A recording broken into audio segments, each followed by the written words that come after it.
C'est la question pour le moins embarrassante que se pose l'Angleterre depuis quelques jours. Cheryl Cole est-elle raciste? Le 3 octobre dernier, la chanteuse de 27 ans et jury du télécrochet X Factor a mis le feu aux poudres en éliminant aux portes de la finale une candidate originaire du Zimbabwe. Une décision incompréhensible pour beaucoup, d'autant plus que la jeune Gamu Nangu, âgée de tout juste 18 ans, était la chouchoute du public et la préférée du jury.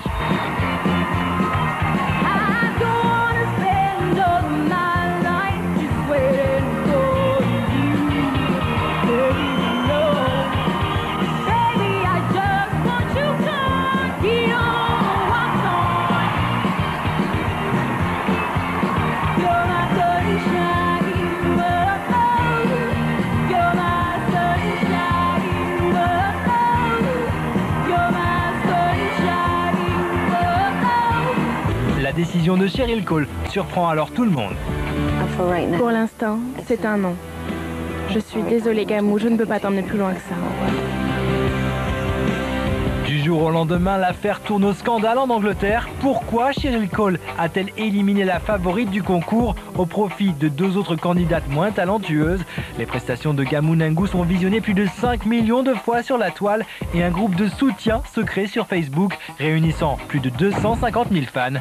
Et l'un d'eux peut-être va encore plus loin. En effet, le lendemain du verdict, l'ex-femme du footballeur Ashley Cole reçoit de la part d'un inconnu des textos étranges et pour le moins effrayants. On a tous une balance stock réservée pour vous. Éliminer Gamu était la grosse erreur de votre vie.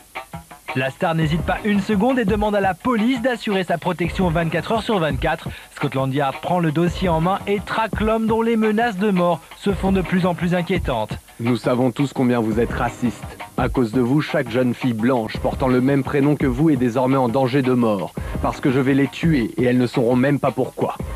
Il faut dire que la polémique prend rapidement une allure politique. Son permis de séjour ayant expiré, Gamu Nangu est désormais prié de rentrer dans son pays natal, 8 ans après son arrivée au Royaume-Uni. Pour ses défenseurs, la responsable n'est autre que Cheryl Cole, d'autant que ce n'est pas la première fois que la chanteuse est accusée de racisme. Rappelez-vous, en 2003, elle est interpellée lors d'une altercation en boîte de nuit avec une dame de service. Au tribunal, elle avouera l'avoir traitée de négresse, entre autres, et l'avoir violemment frappée au visage. Un écart de conduite qui vaudra à la star 120 heures de travaux d'intérêt général et 700 € d'amende. Aujourd'hui, une nouvelle fois à la une de la presse à scandale, la réputation de celle qui a été élue femme la plus sexy du monde en 2010 risque bien de s'assombrir encore un peu plus.